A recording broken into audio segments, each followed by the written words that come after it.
오늘 우리에게 주실 하나님의 말씀은 욥기서 1장 1절에서 5절까지의 말씀입니다. 우리 같이 한 목소리로 읽겠습니다. 오수 땅에 욥이라 불리는 사람이 있었는데 그의 이름은 정전하고 정직하며 하나님을 경외하며 악에서 떠난 자더라. 그에게 아들 7과 3딸이 태어나니라. 그의 소유물은 양이 7,000마리요 낙태가 3,000마리요 소가 500결이요 암나귀가 500결이며 종도 많이 있었으니 이 사람은 동방 사람 중에 가장 훌륭한 자라. 그의 아들들이 자기 생일에 각각 자기 집에서 잔치를 베풀고 그의 누이 3명도 청하여 함께 먹고 마시더라. 그들이 차례대로 잔치가 끝나면 욥이 그들을 불러다가 경결케 하되 아침에 일어나서 그의 명수대로 번제를 드렸으니 이는 욥이 말하기를 혹시 내 아들들이 죄를 범하며 마음으로 하나님을 욕되게 할까 하였. 욥의 행위가 항상 이러하였더라. 아멘. 할렐루야. 우리 제목을 같이 합니다. 하나님께서 원하시는 가정. 5월달을 맞이해서 여러분 가정들이 다 행복하시기를 바랍니다. 여러분 가정들이 다 하나님의 은혜 가운데 잘 되고 복된 가정들이 다 되시기를 바랍니다. 가정의 달을 맞이해서 가정의 중요성과 또 하나님께서 원하시는 가정은 어떤 가정인가 라는 제목으로 함께 은혜를 나누고자 합니다.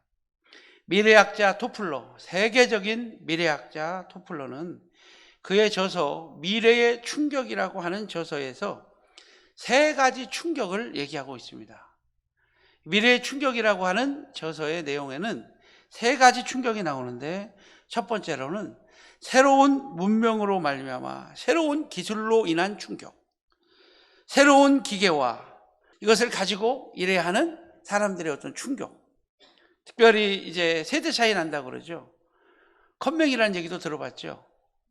새로운 컴퓨터 기술이 나오면서 이제 기존에 있는 노인분들은 컴퓨터를 전혀 다루지 못하고 또 지금은 핸드폰도 잘 못 다루고 그러죠. 막 이런 분들은 충격을 받은 줄로 보십니다. 근데 요즘 애들은요, 태어나자마자 게임 오락, 아마 엄마 뱃속에서부터 게임기를 다루고 나온다라는 얘기도 할 정도로 애들은 너무 잘 다루는데, 이제 나이 드신 분들은 이제 어떻게 잘 다루지 못하는 경우가 참 많아요. 그래서 요즘에 드론도 배우고 막 그러죠. 예배 시간에, 기도원에서 예배 시간에 전화벨이 계속 울려요. 예배 시간에 전화벨이 자꾸 울려요. 예배를 못 드리잖아요. 신경 쓰이잖아요. 그래서 제가 할머니가 권사님 제발 좀 핸드폰 좀 끄세요. 할머니가 뭐라고 그랬게요? 어떻게 끄는지 몰라요. 그래서 또 울려. 또 오니까 탁 집었다가 던져버려. 집었다가 어떻게 한다고요? 집었다가 던져버려. 갖고 있다가 핸드폰 소리가 나니까 어떻게 할 줄 모르고 어떻게 해요? 던져버려. 그러니까 무섭다는 거죠. 이게 미래에 대한 충격 중에 하나가 이제 적응을 못하는 거죠. 인간 기술에. 이 충격 중에 하나가 바로 이제 우리가 잘 알고 있는 이제 모든 사람들의 일을 갖다가 기계가 대신하는, 로봇가 대신하는 그런 모습으로 우리가 나가고 있는 것을 볼 수가 있어요. 그래서 얼마나 많은 사람들이 일자리가 없어지고, 여러분 그렇다고 그러대요. 요즘에는 뭐 연불도, 중도 이제 로봇가 한다고 그러대요. 연불도 대신 외워주고 상담도 대신 받아주고 이렇게 눌러가면서, 설교도 이제 앞으로 이제 목사님이 하는 게 아니라 내가 원하는 설교 톡톡톡 누르면 설교 말씀도 막 나올 것 같은 생각이 들어요. 그러나 우리는 이런 충격 속에서 잘 적응해 나가야 할 것 같아요. 우리는 말씀 따라 삽시다. 정말 말씀 따라 삽시다. 할렐루야. 그래서 모든 것이 다 인력을 이제 로봇으로 대처해주는 인공지능이라는 게 나와서 모든 것을 대체하는 그런 희한한 세상으로 가는 것에 대한 충격이 있다. 두 번째 충격은 가치관의 혼돈의 충격이다. 가치관의 혼돈의 충격. 지금 우리가 알고 있는 기존의 가치관은 다 깨져버린 것 같은 생각이 들어요. 헌법도 모두 없는 것 같아요. 여론이 곧 법이요. 여론이 들끓이면 감옥에 가서 몇 년 동안 살고 못 나오고, 여론이 또 들끓이면은 그냥 큰 죽을 죄를 줬어도 그냥 나와버리고, 뭐 헌법도 필요 없고 양심도 필요 없고, 이제는 가치관의 혼돈의 시대가 된 것 같은 생각이 들어요. 특별히 요즘에는 놀부가 사랑받는 시대. 여러분 놀부보쌈 들어봤지요? 흥부보쌈 들어봤어요? 네? 뭐가 대우받는 시대? 놀부가 대우받는 시대. 그러니까 어떻게 보면은 흥부는 참 무능해가지고 애만 엄청나게 많이 낳고 처자식 자기 관소할 줄도 모르고, 그죠? 맨날 굶게 만들고. 그런데 놀부는 어때요? 자식 얼마나 낳는지 모르지만 자기 꼭 꽉 잡고 부모가 물려준 재산 자기 통째로 다 가져가지고 자기 처자식들한테만 먹여 살리고, 그게 좋은 거죠? 가치관의 혼돈의 시대가 된 것 같아요. 그래서 요즘에는요, 배짱이가 천대받는 시대가 아니라 배짱이가 대우받는 시대. 누가 대우받아요? 우리 어렸을 때 개미와 배짱이라고 하는 것이 교과서에 실렸었죠. 요즘에는 빼버렸다고 그러더라고요. 옛날에 우리 개미와 배짱이가 있었는데, 개미는 여름에 뭐를 하죠? 열심히 일을 하고, 배짱이는 뭐를 해요? 나뭇가지 위에서 기타 치고 있는 그림이 머릿속에 떠오르죠. 여러분 그림 떠오르죠? 우리 어렸을 때 그런 그림. 근데 겨울이 됐어요. 이제 개미는 뭐 하고 있어요? 따뜻한 난로에서 뭐 하고 있어요? 탁 쬐고 있죠. 그런데 또 한 가지 그림은, 배짱이는 뭐 하고 있어요? 다 떨어진 옷을 입고 누들누들 붙이고 뒤에다가 기타 하나 들고, 추워서 문 두들려. 한 푼만 줍시오. 그렇죠? 우리가 배운 것은 그거예요. 근데 요즘 애들은 그렇지가 않다는 거예요. 개미는 열심히 여름에 뼈 빠지게 일해가지고 디스크가 걸려가지고 병원에 입원했대요. 근데 배짱이는 띵가띵가 노래를 많이 불러가지고 K-팝에 나가서 1등을 해가지고 음반을 내주고 해외 공연을 다닌대. 그게 이게 2탄이라는 거예요, 요즘 애들은. 그런데 3탄은 제가 만들었어요. 그래서 3탄이 있습니다. 이 개미는 허리가 디스크가 걸려가지고 병원에서 안 되니까 결국 남경상 기도원에 와가지고 은혜 받고, 아니 우리 세입교회 와가지고 치료받은 줄로 믿습니다. 깨끗하게 고침받은 줄로 믿습니다. 그런데 이 배짱이는 그만 인기 떨어져가지고 마에게 손을 대다가 폐인이 되고 말았다는 거예요. 여러분 진리는 살아서 반드시 승리할 줄로 믿으시기 바랍니다. 마지막 때는요, 악의 세력이 강해요. 악의 세력이 강해요. 이게 성경의 예언대로예요. 마지막 때는 적그리스도. 오늘도 우리 다니엘서 새벽에 공부했는데 작은 뿔, 적그리스도를 상징하는데 네 뿔이 나오고 마지막 작은 뿔이 하나가 나와서 예수 믿는 사람들을 박해하고 핍박하는 장면들이 나오는데, 이것처럼 우리 예수 믿는 사람들이 마지막 때에 박해를 당하고 핍박을 당하고 어려움을 당할 수가, 이것은 당연한 것이고 성경에 예언된 것이다. 그러므로 마지막 때는 생명을 내걸고 순교적 각오를 가지지 않고서는 신앙생활하기가 어려운 시대라는 것을 여러분 꼭 기억하시기 바랍니다. 자, 이렇게 가치관 혼동으로 오는 충격이 너무 많아요. 얼마 전에 이 가정들이 이제 파괴되는 충격, 세 번째 한번 따라합니다. 가정 파괴로 오는 충격. 가정 파괴, 가치관의 혼돈도 되죠. 가정들이 파괴되는 거예요. 가치관이 혼돈되면 가정 파괴되는데, 우리나라 현재 이혼율, 놀라지 마세요. 놀라지 마세요. 현재 이혼율이 47%예요. 47점 몇 프로. 아, 놀라지 말라니까. 몇 프로라고요? 2명 중에 1명은 이혼 가정이라는 거예요. 이게 참 엄청나게 큰 충격이죠. 그러니까 이것을 우리가 보면서 이 가정 파괴, 그래서 요즘에 가정의 달을 맞이해서도 가정을 지키세요! 라는 설교를 못 한다는 거예요. 그러나 저는 여러분에게 말씀드립니다. 가정을 지키세요. 성경대로 갑시다. 어쩔 수 없는 상황 속에서 가정이 파괴될 수 있겠지만, 그러나 여러분은 깨지 마세요. 그리고 여러분은 가정을 지키세요. 하나님이 짝지어 주신 것을 사람이 나눌 수 없느니라. 과거야. 과거는 묻지 마세요. 쫌생이 같은 남자들이 꼭 부인 과거나 물어보고 말이야. 쫌생이 같은 남편들이. 과거는 뭐 하지 말라고요? 한번 따라합니다. 과거에 매이면 내일을 볼 수 없고, 사람에게 매이면 하나님도 볼 수 없다. 할렐루야? 과거에 매이면 절대, 사람이라고 하는 것은요, 그래서 나 과거에 어떻게 살았어, 이것도 말하지 마요. 그거 말해봤자 뭐예요? 말해봤자 뭐. 알았죠? 과거는 누구한테 맡기고? 과거, 솔직히 말해서 행복하게 살기 싫은 사람이 누가 있어요? 여러분, 인간은 사회적 동물이에요. 여러분도 그런 상황에 태어나면 그럴 수밖에 없고, 그런 상황에 태어나면 그렇게 살 수밖에 없어요. 우리가 오늘 이 평범하게 살아가는 이 가정의 행복은요, 누군가에게는 그렇게도 갖고 싶어하는 이 가정인 것을 기억하시기를 바랍니다. 부모 없는 자녀에게 겨울은 너무너무 혹독하고 춥습니다.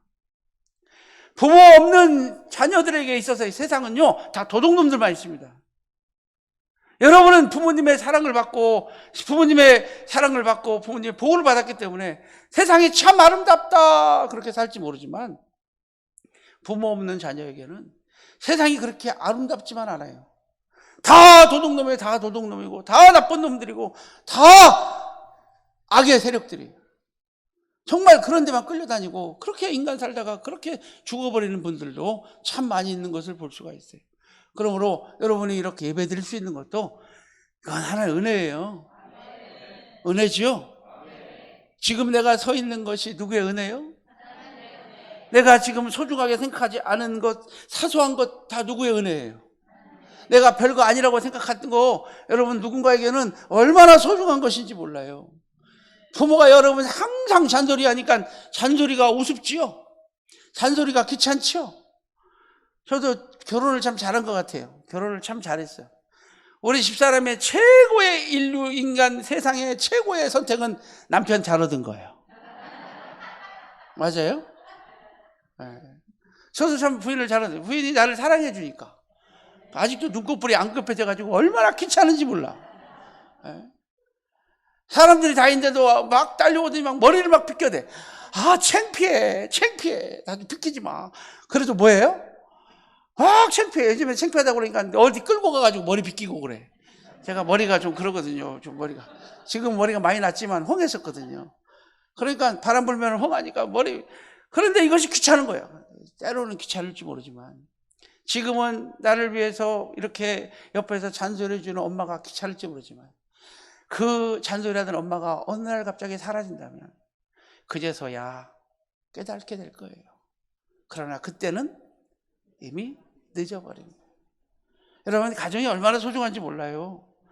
가정은요, 하나님께서 인간에게 만들어준 최고의 선물 중에 첫 번째 만드신 거예요. 하나님은 교회를 먼저 만들지 않으셨어요. 하나님은 뭐를 먼저 만드셨다고요? 가정을 먼저 만드셨는데, 오늘날 마지막 때는 가정 파괴로 오는 충격이 너무나도 크다. 그래서 50이 넘으면요, 한번 따라합니다. 여자가 필요한 게 아니라 아내가 필요한 것이다.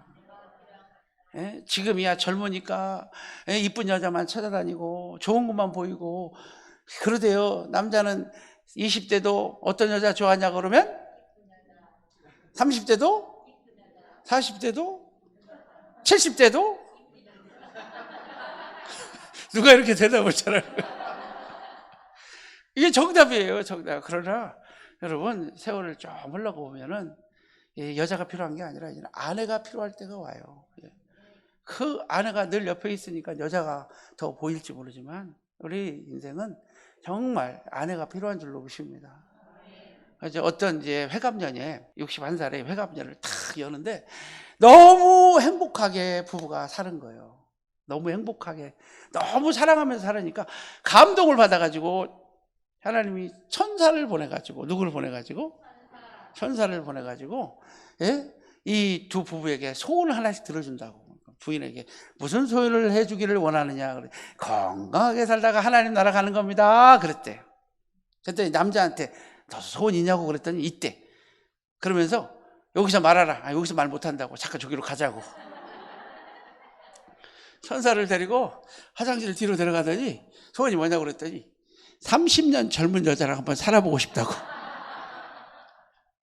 몇 년 젊은? 그래서 천사가 휴 했더니 소원을 이루어진 줄로 보십니다. 보니까 슉 하고 나니까 90살이 돼버린 줄 놈이십니다.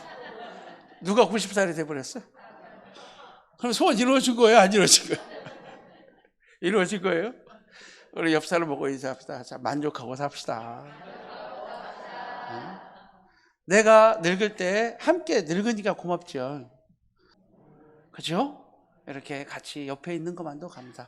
할렐루야. 그래서 하나님이 주신 가정은 인간에게 최고의 축복이다라고 하는 것을 기억하면서 과거는 묻지 마시고 앞으로 잘하면 되잖아요. 목사님, 나는 그러고 싶어서 그랬나요? 아니, 또 하나님께 새로운 만남을 주셨고 새로운 인연을 주셨다면, 하나님께서 또 축복해 주셨다면, 이제 이 가정은 내가 무슨 일이 있어도 지킨다. 목숨 걸고 지킨다. 할렐루야. 그래서 하나님 영광을 위해서 가정을 지킬 수 있는 그런 믿음의 성도가 되시기를 바랍니다. 하나님이 원하시는 가정은 어떤 가정인가? 첫 번째 한번 따라합니다.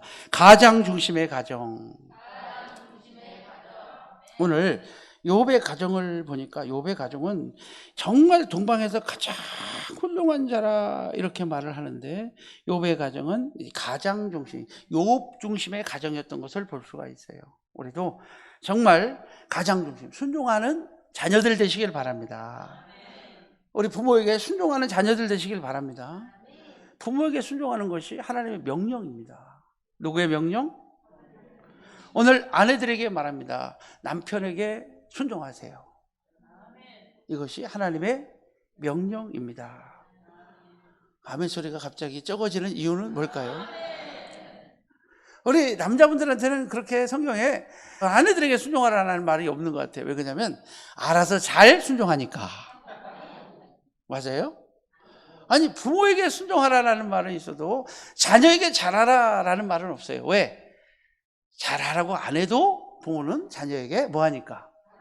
이게 본능이거든요. 본능. 잘하기 때문에.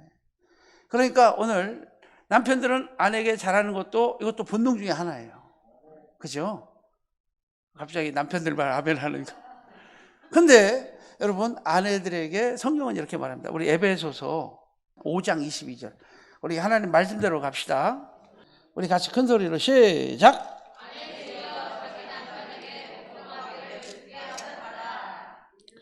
계속. 자, 이는 남편이 아내의 머리됨이 그리스도께서 교회의 머리됨과 그가 바로 몸의 구주시니라. 그러므로 교회가 그리스도에게 하듯 아내들도 범사에게, 자기 남편에게, 자, 복종해야 돼요? 복종하지 말아야 돼요? 복종이라고 하는 단어는 이제 두 가지 의미가 있는데, 순종보다도 더 강력하게 엎드린다라는 뜻으로 복종이라고 하는 단어를 쓰고, 또 한 가지는 순종은 기분 좋아서 내가 하는 거지만 스스로 하는 거지, 복종은 기분 나빠도 복종해라. 뭐 해도 복종해라? 기분 나빠도, 도저히 이해가 안 돼도, 할렐루야, 기분 나빠도 복종해라 라고 하는 의미를 포함하고 있다라는 거죠. 그러니까 때로는 뜻이 안 맞아도 복종해야 돼요. 그죠? 이게 누구의 명령? 하나님의 명령이다. 그런데 여기서 우리가 꼭 조심해야 될 것은 몇 가지 독소 조항을 빼야 되는데, 첫째는 뭐냐면, 남편이 교회 가지 마! 교회 가면 안 돼! 막 이렇게 막 다구쳐. 그러면 순종해야 돼? 복종해야 되겠네요? 어떻게 해야 돼, 이럴 때는? 예? 그래서 주 안에서 순종하여. 할렐루야. 그러니까 주 안에서 순종하라는 말은 무슨 말이에요? 예? 주 밖에 아니라 주 안이라고 하는 것은 너 지옥 가라고 해도 순종해? 그건 아니죠. 우리 주 안에서 순종할 수 있기를 바랍니다. 주 안에서 남편도 아내 사랑하시기를 바랍니다. 무조건 사랑이 아니에요. 누구 안에서? 부모도 주 안에서 순종해야 돼요. 할렐루야. 부모가 너 교회 가지 마! 그래도 어떻게 해야 돼요? 살려면 하나님의 교회는 가야죠. 우리 주 안에서 부모도 순종하고 주 안에서 남편에게도 복종하고 그런 믿음의 성도가 되시기를 바랍니다. 할렐루야. 그리고 또 한 가지는 한번 같이 합니다. 피차 복종하라. 자, 21절 한번 읽어볼까요? 시작. 그리스도를 경외함으로 어떻게 복종하라? 피차 복종하라. 그리고 남편들이 여러분, 아내에게 복종만 강조하고 순종만 강조하면 안 돼요. 왜? 누가 그렇게 순종하고 복종을 강조할 수 있느냐? 바로 자 25절 시작. 남편들아 아내 사랑하기를 그리스도께서 그 교회를 위하여 자신을 주신 자 같이 하라. 할렐루야. 그러니까 무슨 말이에요? 자기 몸을 깨트려 죽음같이 아내를 뭐해라? 사랑하라. 그래서 아내를 사랑하는 것은 자기 몸을 사랑하는 거라고 써있죠. 계속 읽어보면 나오죠. 그래서 자기 몸을 사랑하는 것이 곧 아내를 사랑하죠. 아내를 사랑하는 것은 곧 자기 몸을 사랑하는 거예요. 그러므로 아내를 위하여 자기 몸을 죽일 정도가 돼야 아내에게 복종하라 할 자격이 있다는 것을 여러분 기억하시길 바랍니다. 그래서 가장 중심의 가정이 되시기 바랍니다. 할렐루야. 가장 중심이 되시기 바랍니다. 그래서 집에서도 가장이 말 한마디가 딱 떨어지면 부인이 좀 순종해 주는 모습도 보이고, 애들 앞에서 남편 흠보지 말고, 동창회 가서 남편 깎아내리지 말고, 남편 욕하지 말고, 사람들 앞에서 남편 얘기하지 말고, 제가 남편이다 보니까 이렇게 강조하는 줄로 믿습니다. 여러분, 하여튼 우리 가정 중심이 중요한데 그 중에서 가장 중심, 구심점이 필요하다. 뭐가 필요하다? 구심점이 필요해요. 머리를 자꾸 흔들면 온 몸이 어지러운 거예요. 교회의 머리는 그리스도요, 가정의 머리는 남편이라는 사실을 성경을 통해서 여러분 아시고, 할렐루야. 그러나 남편들이요, 잘 들으세요. 교회를 위하여 예수 그리스도께서 죽은 것처럼 여러분이 정말 아내를 위하여 죽을 수 있는 그런 자세를 가지고 살고 피차 복종하는 그런 믿음의 성도가 되시길 바랍니다. 자, 두 번째로는 한번 같이 합니다. 모여서 친교하는 가정 되자. 오늘 본문의 4절에 보니까 생일날이 되면 모이고, 뭐가 되면 모이고. 우리 날마다 모입시다. 오늘날 요즘에 가정들을 보면은요,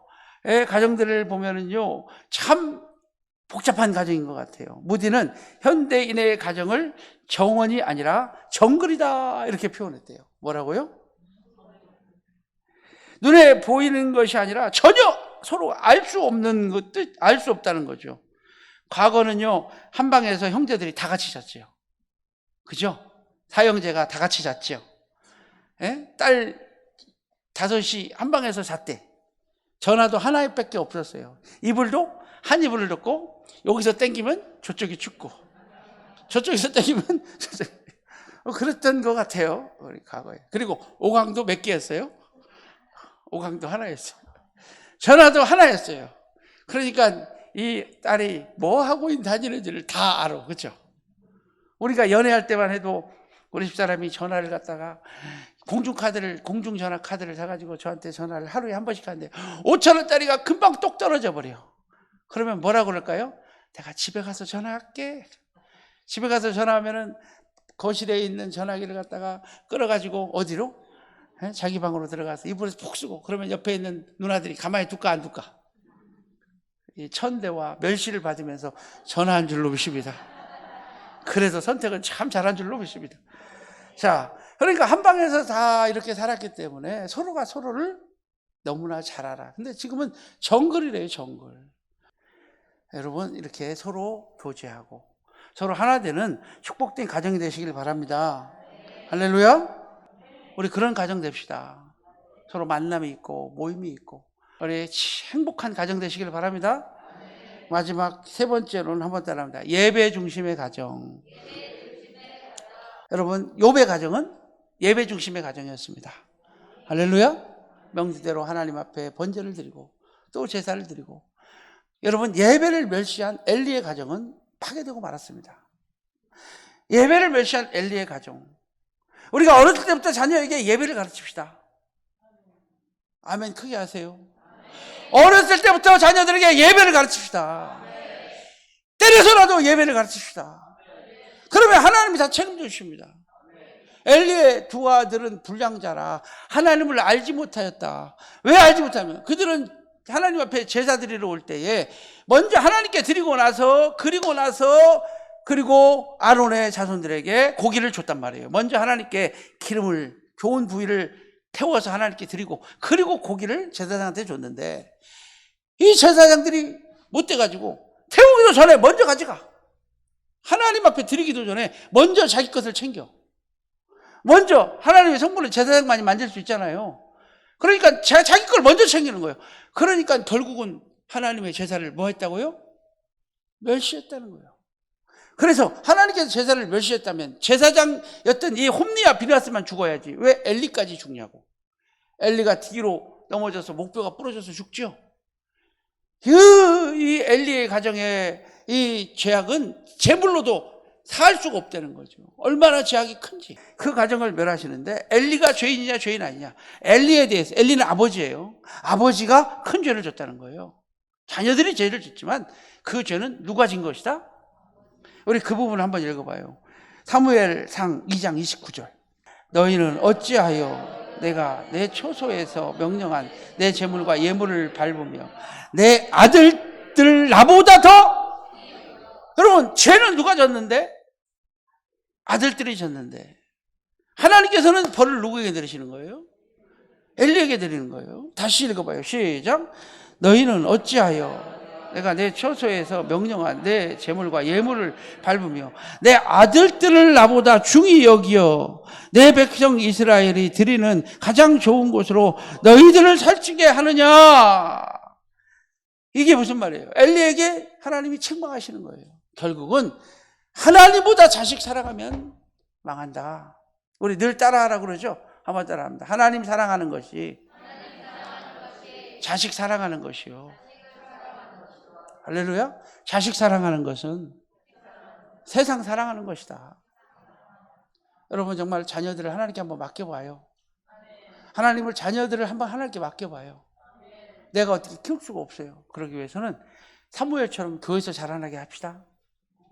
사무엘처럼 예배를 배우게 합시다. 하나님 앞에 예배 드릴 때는 정말 자식 사랑하는 마음으로, 너무 사랑해서 때리지도 못해. 너무 사랑해서 사랑하니까 무조건 져줘. 여러분, 사랑하니까 때려요. 사랑하니까 야단도 치고, 사랑하기 때문에 책망해. 사랑하지 않는 책망은 애들이 삐뚤어져, 튕겨나가, 절대 돌아오지 않아요. 그러나 사랑의 책망은 자녀들을 변화시켜요. 우리 사랑으로 책망합시다. 하나님 사랑으로, 자녀 사랑으로. 하나님 사랑합시다. 우리 교회 중심으로 삽시다. 우리 예배 중심으로 삽시다. 그럴 때 하나님께서 여러분의 가정을 책임져 주실 겁니다.